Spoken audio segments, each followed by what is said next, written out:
this moment.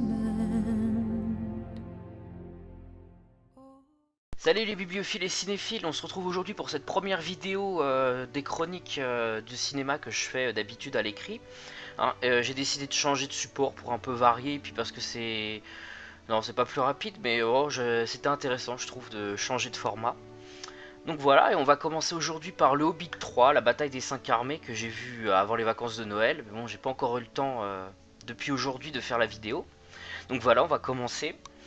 Alors, j'avais déjà fait en chronique écrite le Hobbit 1 et le Hobbit 2, hein, que j'avais plus ou moins bien aimé, enfin plus ou moins, non, j'avais adoré.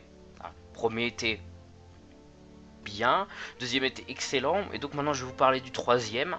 Alors, j'ai bien aimé, j'ai passé un bon moment au cinéma, hein, y a rien à dire au niveau des acteurs, par exemple, le casting est extraordinaire.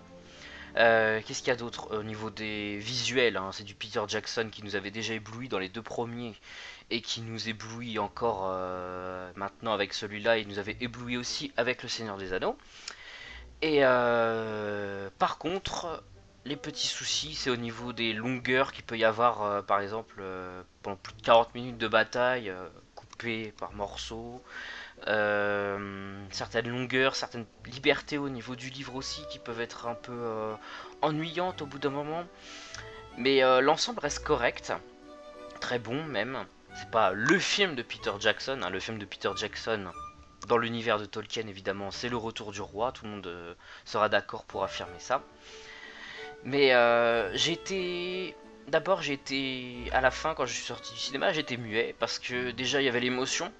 Quand même, je suis un grand fan de cet univers et c'est quand même pour moi ce film marquait la fin d'une aventure qui dure depuis 98-2000 avec le Seigneur des Anneaux et puis l'adaptation du Hobbit. Et j'avais un petit pincement au cœur évidemment, plus revoir les personnages, Gandalf, les Hobbits, les nains, Legolas, même si parfois il m'agace un peu. Oh, j'ai fait une rime, vous avez vu. Bref, puis pareil comme pour le Seigneur des Anneaux, puis voir Aragorn, Gimli, etc.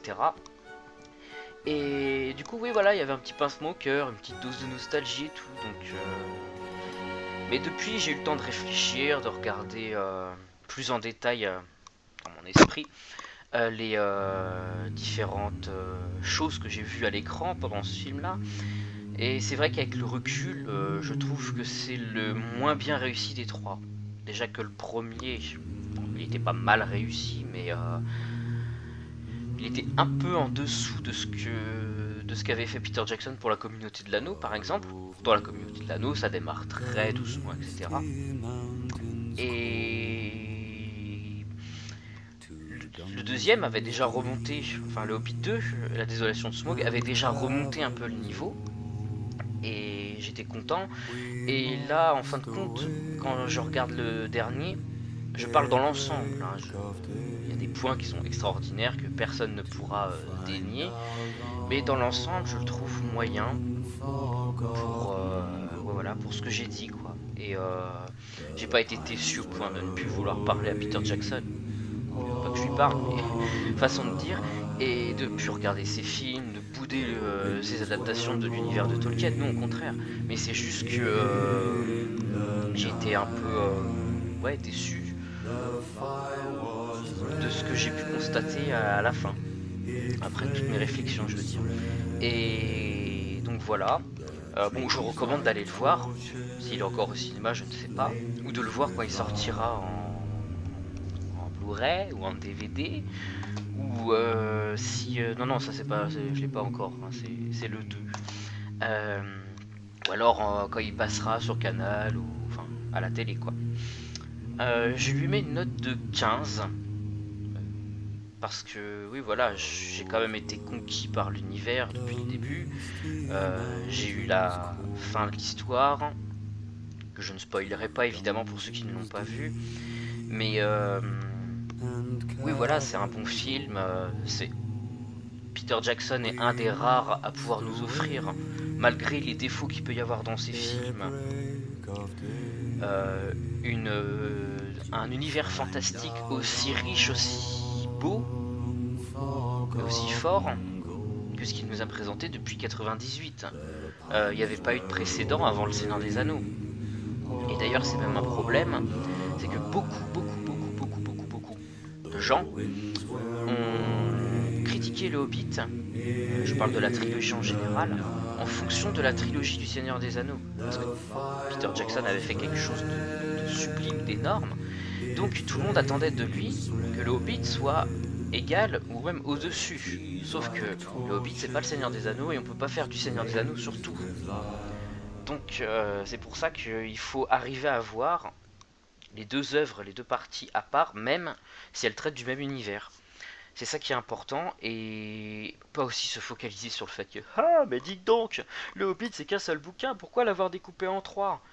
Ça c'est comme ça, hein, c'est comme tous les films qui ont été découpés en deux, les films adaptés d'un livre qui ont été coupés en deux. Je pense à Harry Potter et les Reliques de la Mort qui a été fait en deux parties, Hunger Games qui a été coupé en deux parties aussi, Twilight qui a été coupé en deux parties aussi. Enfin vous voyez, c'est une mode pour un tome découpé en deux parties. Bon bah Peter Jackson a décidé de faire trois films pardon, pour un seul livre, alors que le Seigneur des Anneaux il y avait c'était un livre, un film.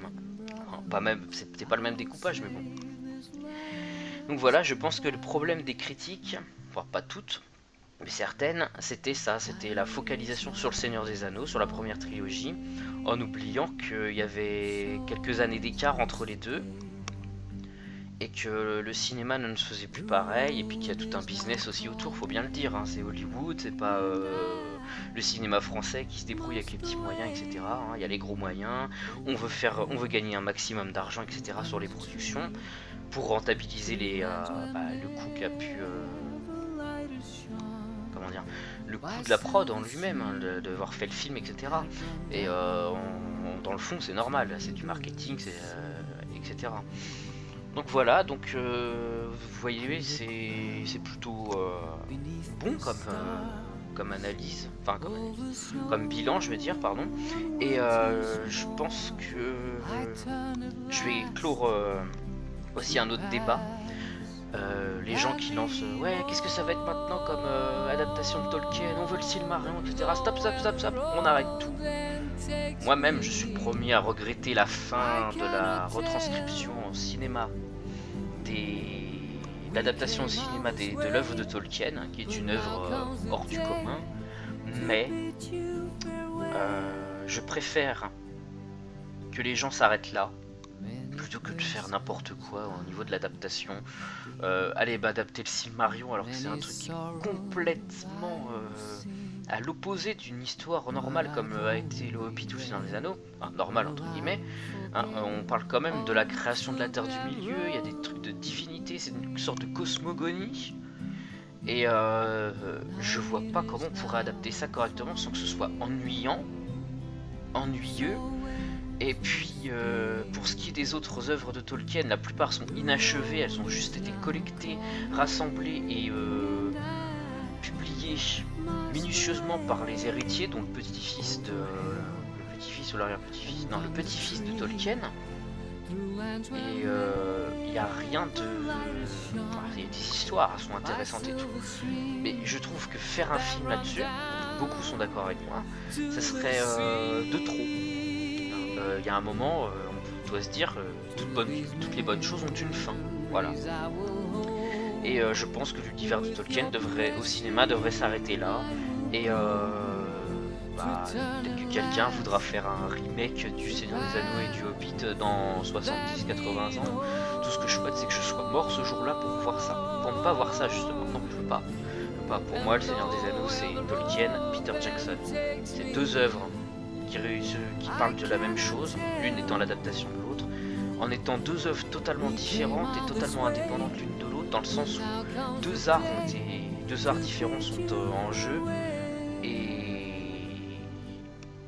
il y a deux identités différentes qui font la grandeur de cette œuvre. Voilà.